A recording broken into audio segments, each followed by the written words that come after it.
Guess not all of Vesemir's teachings have receded into oblivion. A witcher can forget to eat, to drink, to breathe even. But a witcher never ever forgets to care for his blade.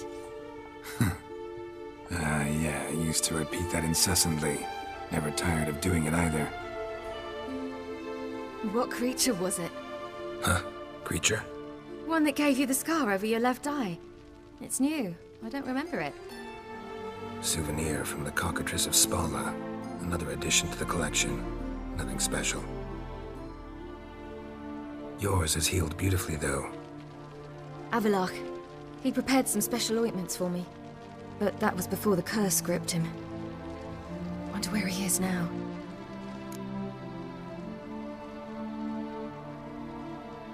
We lifted the curse. He's at Kaer Morhen, waiting for you. Are you serious? You must be. You'd not jest about something like that. A nice thing to wake up to. You trust him? Avalach? He's not let me down to date. Not once.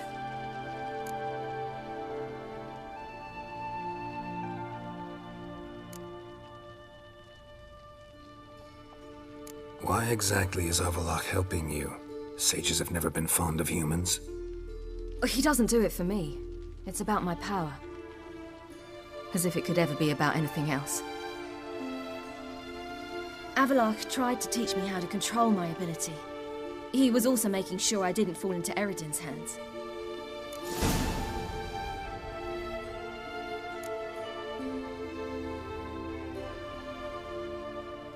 What's Eredin after? What's he want from you? What everyone wants. Control of my powers. His homeworld faces annihilation. Eredin's decided to invade ours. Brilliant, wouldn't you say? Can't achieve much on his own, so he needs to bring an army. Except his navigators can't possibly move him and thousands of NL between planes. Their abilities won't allow it. Whereas yours will. Exactly. And if I die in the process, well, that's a necessary sacrifice.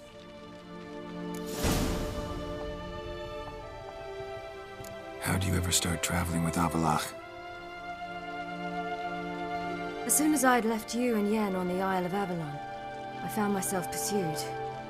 Eredin and his Red Riders were on my heels. I fled through many worlds, many times. They came very close to catching me once. It was then that Avalach appeared, out of nowhere. He found a portal, and took us to a world where Eredin couldn't find us for, oh, perhaps half a year.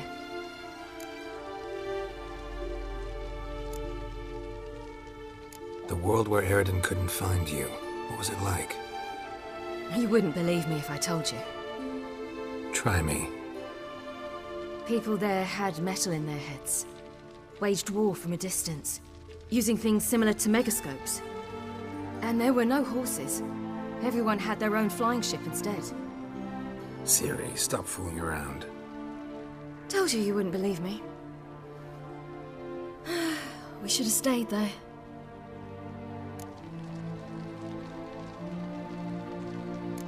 So why'd you return? I thought the hunt had lost my scent for good. I thought I was safe. Besides, I wanted to find you. You and Yennefer. You were looking for us. We were looking for you. Times I thought you were just a step away. Other times, felt like I was going around in circles. I'm not surprised. There were times I fled pell-mell headfirst and forward.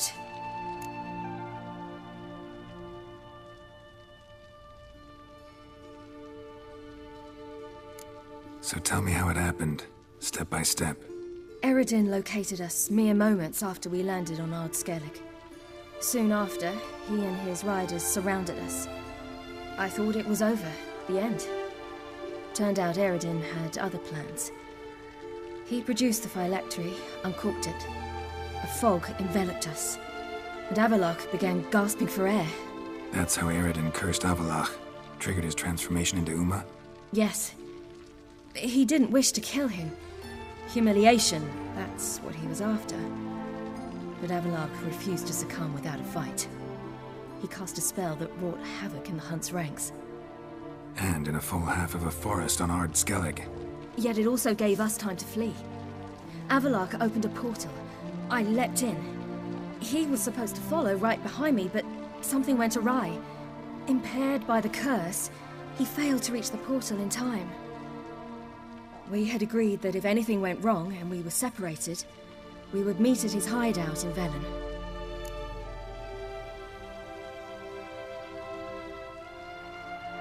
But you failed to meet there. Yes, we failed to. Once through the portal, instead of at Avalark's hideout, I landed right in the middle of Crookback Bog. I barely escaped the crones. And then there was the Baron. You know, he took me hunting. I killed a wild boar with my sword. I heard. A coincidence, really. I had no desire to hunt that day, but it felt wrong to refuse. I'd taken nothing remotely resembling a hunting weapon. I simply hadn't intended to hunt. I was wandering through the forest, breathing deep the air. And then I heard a strange sound. Unsettling. Boar attacked you? Mm-hmm. Big as a bison, and lumbering straight at me. And all I had was my sword. Had to manage. Did just fine, judging by how the Baron's men remember it. Simple soldiers, the whole lot. But we got along splendidly. A shame I had to leave. Flee. But I didn't want to bring the wild hunt down on them. Apart from which, I knew by then the curse was progressing. So instead of looking for Avalark, I decided to find you and Yen.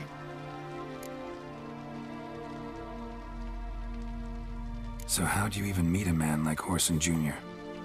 You and Yennefer were nowhere to be found, and I needed someone who could fix the phylactery. No ordinary craftsman would do. I needed a mage, one with extraordinary powers. Dandelion took it upon himself to help me. It was as if his honor depended on it. He arranged a meeting with a mage, but it proved a trap set by the temple guard. Failed to mention that. Probably didn't want to worry you. Later, we learned the guard did that sort of thing regularly, in the hope of nabbing anyone who collaborated with mages. We needed to find another way. That was clear. Then Dandelion said he knew a man who owned a piece of Novigrad, as he put it, could do more than others. He was certain to know someone who could fix the phylactery. Horson Jr. Mm-hmm. I suspected it might not be the best idea, but I was desperate. I had no choice. You suspected right. Horson was not the ideal partner in crime. Damned simpleton got it in his head that we cheated him and kidnapped Dudu. Who you promptly freed only to have to flee to Temple Isle. Great idea. We hadn't planned it. Had no time to consider. We just bolted. I didn't even realize the guardsmen were driving me into a trap. Suddenly there I was, and I knew I had to disappear. At once. And that's when you landed back in Skellige. The shore of Hindisfjall. The first pleasant place that came to mind. Hjalmar and I used to swim there. Wait, so you actually wound up there by accident? I thought you and Avalark had arranged something. No, he simply sensed me use my power. Just as Eredin can sense where I am, where I travel. In fact, Eredin arrived soon after I did. His riders in tow. Once again, things happened quickly. Lofoten, the hunt's attack, my flight. And then, dreams. Just dreams. What did you dream? I've had nothing but nightmares lately. Pretty horrible. Likewise, for the most part. In one, a monster grown from a stillborn child chased you. Ugh, that was horrible. Had a few nice dreams. For example, in one we sat around a fire, drinking good wine, and all around people danced and laughed. I like that one a lot better. Me too.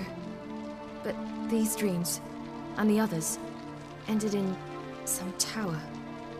No matter what I dreamed, in the end, I would enter a tower. Recognize it? Know where it might be? Not sure. I don't think so, but there was something familiar about it. And something terrifying. The tower was stark and dead. But at the same time, I felt I had to enter it. Did you? No. Dreams all ended with me searching for the entrance. And the last time, instead of the tower, I saw your grizzled face. If not for the scar over your eye, I'd have thought I was still dreaming.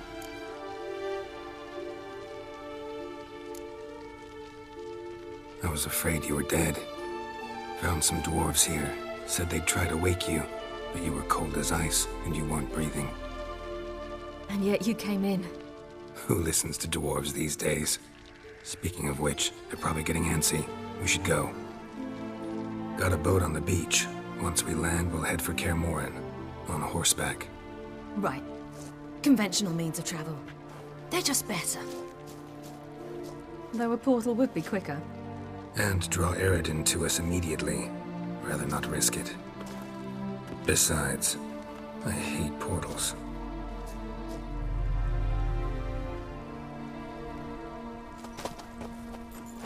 Damn.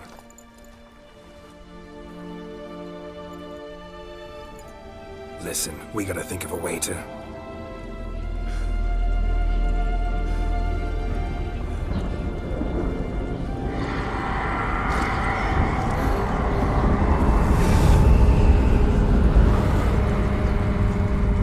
get us out of here. They'll know where we've gone. They'll know how to find me. They already do. Ciri, take us home.